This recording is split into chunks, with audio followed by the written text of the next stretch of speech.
Սուրբ Գրիգոր Նարեկացին, երբ որ գնում էր Մատյան ողբերգությունը, բազմաքանակ, բազմաթիվ վանականների, աղոթողների եւ ապաշխարության խնդրանք էր կատարում։ Շատ շատերը խնդրում են Սուրբ Գրիգորին, ասում են Նարեկացուն, մեզ համար մի ապաշխարության գիրք գրիր, որ մենք կարդանք մեր կարծրացած սրտերը, մեր չորացած աչքերը արտասուքներով լսեն եւ փախրուն, փափուկ սիրտ դառնան, ապաշխարենք։ Եվ այդպես էլ գրել է Նարեկացին, ապաշխարության գիրք է գրել, զղջումի խոստովանության ապաշխարության։ Դու դե բժշկության մասին բան տեսնես։ Այսինքն բժշկությունը դա միայն մարմնավորի մասին չի խոսքը, հոգևորն ու մարմնավորը ամբողջական բուժումը, հոգևոր ընթացքը Նարեկի խորհուրդն է, իմաստն է, ապաշխարությունն է Նարեկի իմաստը, հրկությունն է, հավիտենական կյանքն է, ինչպես որ ավետարաններն է նույնը ասում, չէ՞, հա։ Բայց ինչքան գնաց մարդկությունը եւ հատկապես հայ ազգը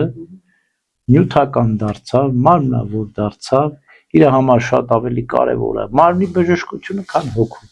բժշկությունը։ Եվ ծուլացան Նարեկը կարդալու, ապաշխարելու փոխարեն դնեցին իրենց բարձերի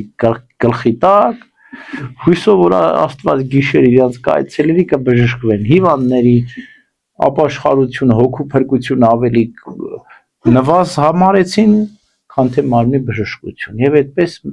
Նարեկը ապաշխարության գրքից դարձավ բժշկարան։ Բայց ոնց կարող ասենք, հայ ես կկարդամ կբուժում եմ, դրան հավատում եմ, օրինակ, բայց ոնց է Նարեկաբուժությունով բժիշկը բուժում, Նարեկաբուժը բուժում։ Նարեկը որպես աղոթագիրք իրավունք ունի, իրավասություն ունի մարդկանց վրա ձեռք դնելու եւ աղոթելու հոգեվորականը։ Մաշտոց Մատյանում, Ծիսամատյանում 18-րդ գլուխը կա Նարեկացու եւ ոչ միայն 18-րդ, շատ գլուխներ կան։ Ոմանք դիվահալածության աղոթքի մեջ են, ոմանք բժշկության աղոթքի մեջ են եւ ընդհանրապես ժամագրքի մեջ էլ կան։